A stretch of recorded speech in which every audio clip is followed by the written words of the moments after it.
مرحبا وأهلا بكم في برنامج داخل واشنطن. أنا مضيفكم روبرت ساتلوف.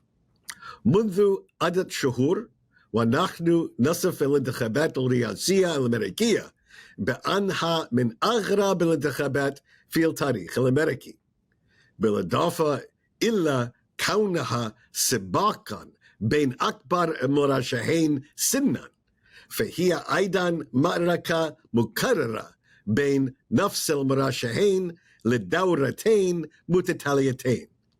الأمر الذي لم يحصل منذ 70 عاما، وهي المعركة الأولى التي يتواجه فيها الرئيس الحالي مع الرئيس السابق.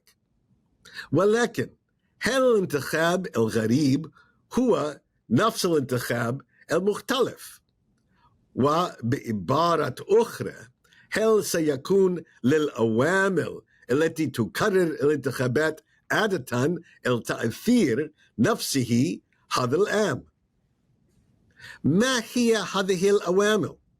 في العادة تكون هذه العوامل مثل التفاؤل بشأن حالة الاقتصاد الأمريكي والثقة في قياداتنا العالمية والشعور العام بأن البلاد تتحرك في الاتجاه الصحيح أو الاتجاه الخطأ قبل 5 أشهر من الانتخابات الرئاسية.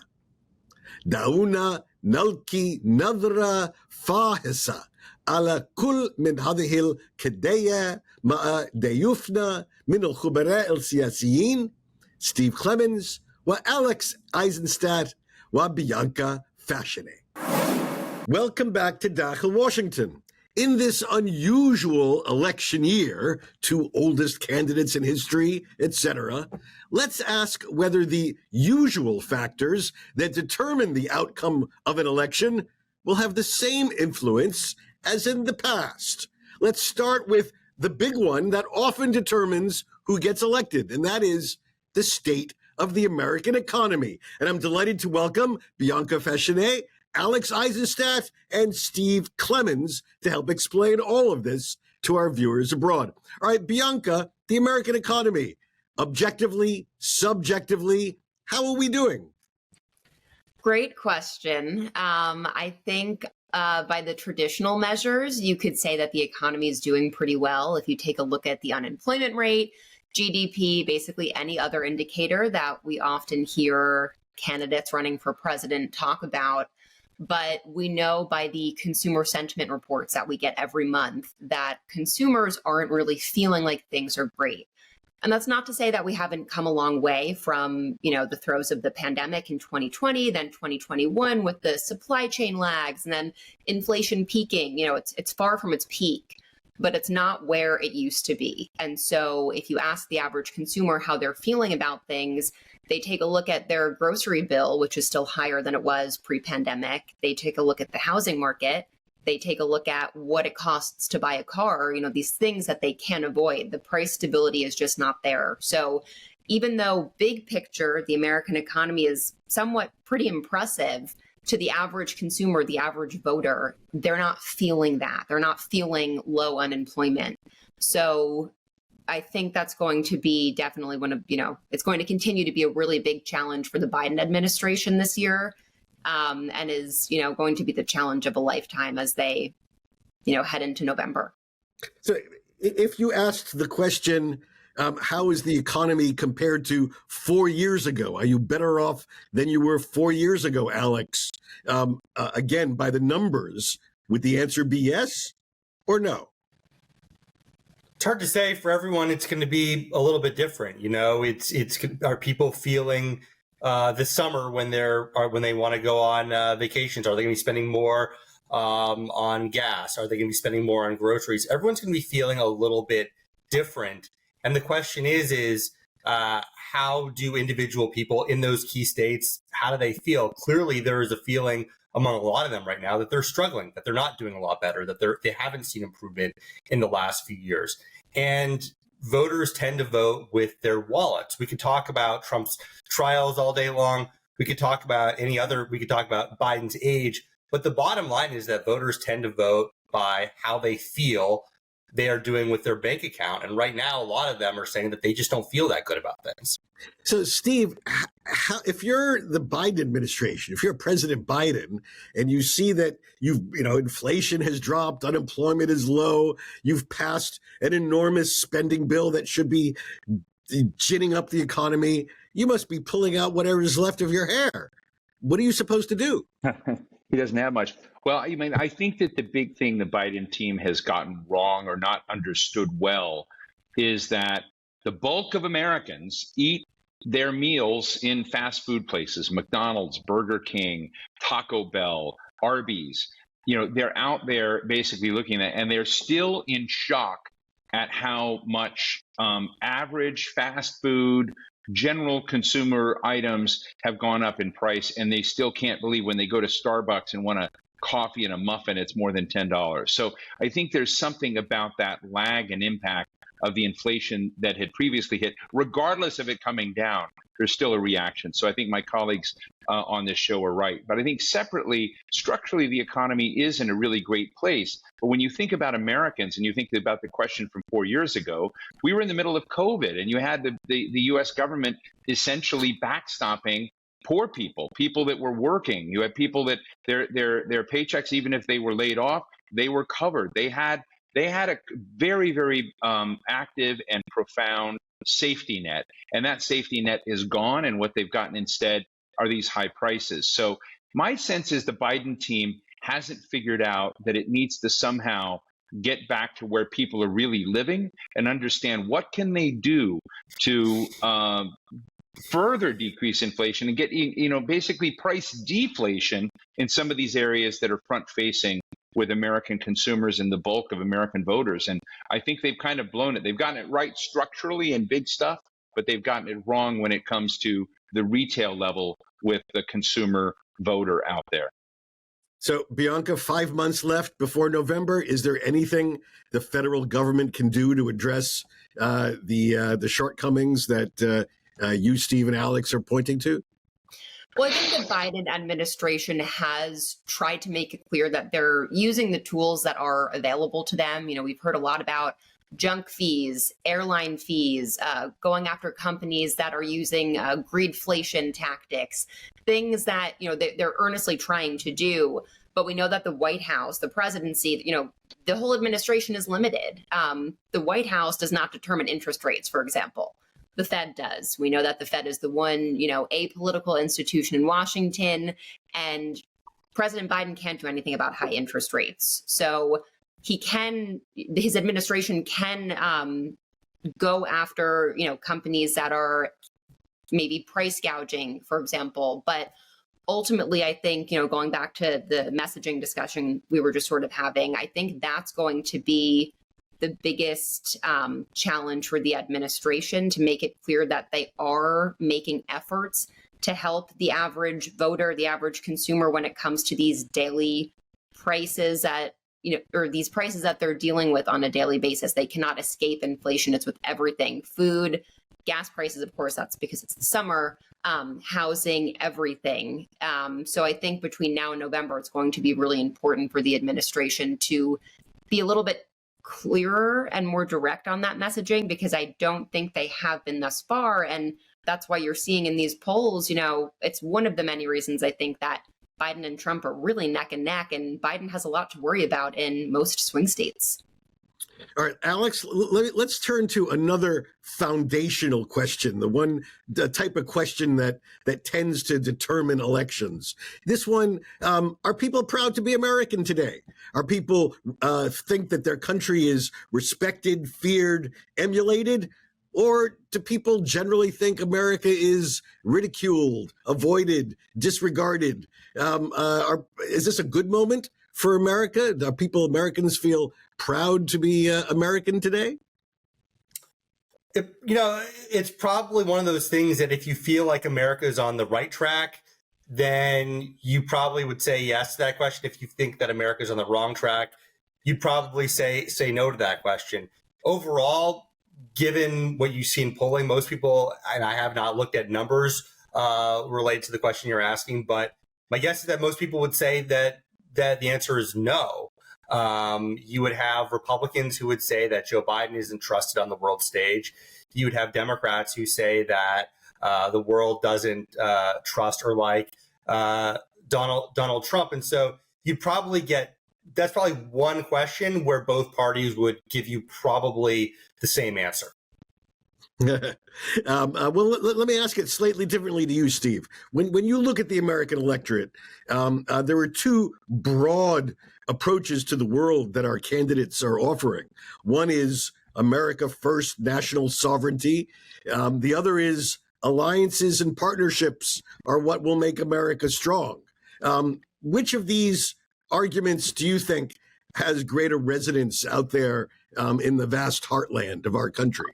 Honestly, I think it's split down the middle, like Bianca said. I think there are a lot of people who see strength through alliances. We're going to have a big NATO summit in Washington, D.C. in July. I expect there's going to be a lot of triumphalism about what America achieves in the world through one of the world's greatest alliances ever. I think there'll be a focus on Ukraine and basically trying to roll back Russia's behavior around the world. I think that's going to be one element. But there are a lot of other people out there, and you see it in basically the far right, but not just the far right. There are a lot of Americans who wonder, why is America playing this role in the world, and what do we get from it? And I think in the old days, decades ago, the American middle class felt like America playing the global cop, the global policeman, sort of benefited them in real ways, that there was a benefit to them. Now they think they're fighting these wars abroad, and somehow China's coming out on top, or other nations are coming out on top. And so that relationship between America's global engagement and what people feel about their own situation is coming undone. And Donald Trump is really benefiting from that doubt about American global engagement in the world. And I would say maybe it's not 50-50, but it's definitely up in the high 30s of Americans who are really ambivalent about alliances and are much more interested in a kind of America first like sort of sounding thing where we become more concerned about our own needs and less concerned about everyone else. And well, there's one sort of interesting aspect to this, well, many actually, but one that catches my eye. You've all spoken about the deep divisions, but at the same time, there's this sort of subterranean convergence. A consensus has emerged among both left and right in our country about China. And so now we have a trade policy, which both Democrats and Republicans basically agree with. Pretty much tough on China. And everyone is focused on, getting bulking up in Asia to get tougher on China. So how does this play out, this convergence, but yet in this world of great disagreement, Bianca? That's a good question. I mean, I don't really know. I wonder how much China is going to really impact this election at this point. I mean, obviously, there's a lot of time between now and November. So if something major were to happen, of course, I could look back at this interview and call myself a fool for even questioning it. I do believe that that's probably not an area of difference between both electorates, both Republicans and Democrats. One thing I always wonder about China, though, is, you see lawmakers on both sides wanting to be tougher on China. I feel like I even rarely hear anyone in DC say China without saying communist China now. But both parties also like to talk about the importance of small businesses and the American economy. And the truth is, the uncomfortable truth is that a lot of small businesses really love manufacturers in China because it's really cheap. So I wonder how easily it would be to sort of separate ourselves from China, considering the reality is that our economy in some ways really is somewhat reliant on China. So I don't know how far Democrats and Republicans would be willing to go to say that, we got to break away from China that fast. So I'm a little skeptical. Are you suggesting that politicians aren't fully representing the truth?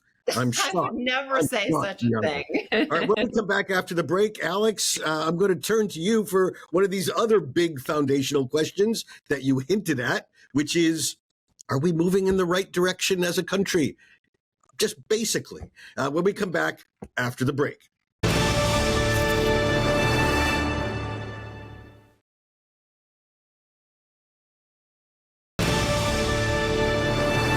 Again, my guests today include Steve Clemens. Steve is the founding editor-at-large for Semaphore, an outstanding international news site. He previously worked at The Hill, The Atlantic, the New America Foundation, and the Nixon Center for Peace and Freedom. Also with us is Bianca Fascione. Bianca is a national correspondent in Scripps News' Washington Bureau, covering politics and the economy. And with us is Alex Eisenstadt. Alex is a politics reporter for Politico, an online platform that is all politics all the time. He has spent this election season closely covering the campaign of Donald Trump. All right, Alex, big question that often determines an outcome of an election. Is our country moving in the right direction or the wrong direction? It's difficult to quantify, obviously, but it's a very real question that motivates a lot of voters. What do you think the pulse of the country shows on this?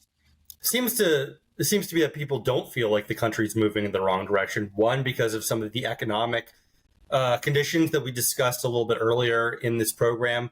But also, if you think about it, when you look at the rise of social media, it's almost all negative. What people are getting on Facebook, Twitter, Instagram these days, people are inundated with a lot of negativity. And so what you also have is you have a lot of political polarization, and that creates the dynamics for it. It's hard for people to feel like the country's moving in the wrong direction. That could be a problem for Joe Biden. It might not be a problem for Joe Biden. If you think about it, what the Biden campaign is trying to do is they are trying to raise Donald Trump's negatives beyond the point of what they already are, and they're trying to disqualify him and tell people you shouldn't vote for him regardless of whether you feel like the country is moving in the wrong direction or not. Usually the right direction, wrong direction question is one that can determine whether an incumbent wins re-election.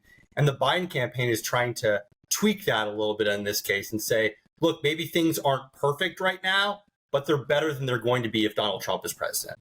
So that's an interesting lead into what I was going to ask next, because you pointed out that you suspect that these traditionally fundamental questions may not be the ones that determine this outcome. You suggested that the strategy for Joe Biden is really just make it all about the other guy, and that if you succeed in doing that, you'll come out on top by default. Steve, is that what you think is really going to drive our November election? You know, I really like how Alex framed it, but I sort of see that the big lurking thing out there, you know, about wrong track, right track, is whether Americans trust that their future is going to be sound, positive, and growing. And when they look at the two choices at the top of the tickets, a 78-year-old guy and an 81-year-old guy, and the 78-year-old guy scares a lot of people and shakes them up. The 81-year-old guy may sound more gentle, but they fear his age, and they don't know who Donald Trump's vice president is, and they don't necessarily know much about Joe Biden's vice president one way or another. And so in that case, trusting the future seems to be a problem for many voters. Interesting. So, Bianca, now, in addition to these questions that we focused on today, we all know there are at least a handful of other variables, in certain sense unique to this election: age, health, even the legal status of our candidates. If the election were held today, how would these factors affect the vote? Oh, that's a good question. I mean, I think it's like a coin toss at this point. All of the latest polling shows them so tight, although Trump is leading in some of the battleground states, right? So I don't know if the election were held today, if President Biden would be reelected. I really feel like at this point, most voters are most voters have already decided on how they feel about each candidate, right? Because they've been here before. As it's been pointed out already, there's lots of concerns about both of them. But depending on the day, one is sort of being more scrutinized than the other. And I really think that when it comes to November, it's not going to be decided on anything we've really discussed too deeply. I think it's going to be, something happens in October or maybe leading up to the election that ultimately sways voters one way or the other. So, I mean, it's just really close right now. So it's hard to tell. I really don't know who would win today. It's just, Alex, we've seen Donald Trump, the candidate you follow closely, do some innovative, I guess, electioneering, going to places you wouldn't think Donald Trump would be looking for voters, like the Bronx in New York City. Is this serious or just a way to tweak the president somehow?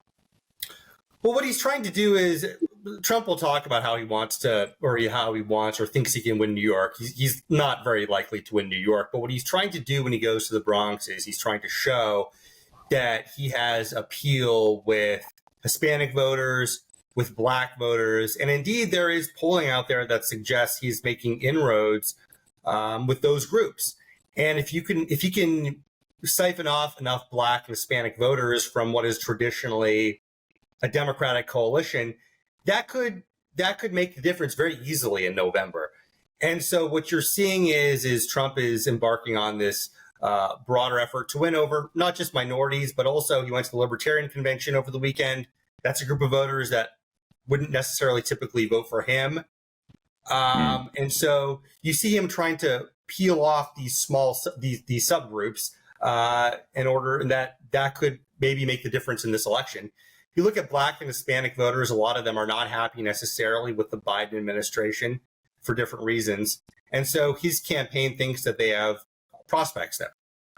And for his part, Steve, President Biden, does he have pockets of opportunity? Does he have those targeted areas, demographics, geographics that he thinks may be open for him to swoop in and steal some votes from Donald Trump? Well, I think that the biggest pocket that he has, and it's sort of what he's tried to do in the past, I don't think they've done it yet, is to bring out the nomenclature of Scranton Joe, which refers to Joe Biden being from Scranton, Pennsylvania, of being a working class guy who feels the pain and struggles of average white working class Americans.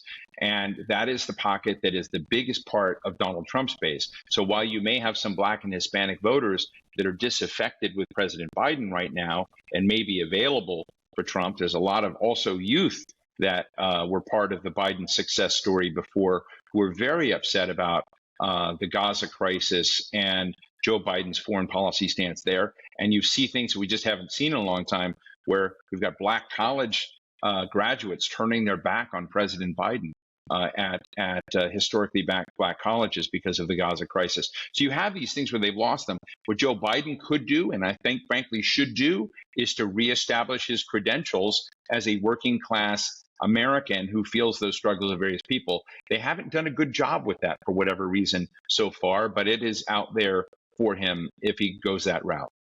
All right, we're going to have to stop it there. That's a full span of discussion. So thank you very much, Bianca, Alex, and Steve, for joining me this week on داخل واشنطن. وصلنا إلى ختام حلقتنا من برنامج داخل واشنطن.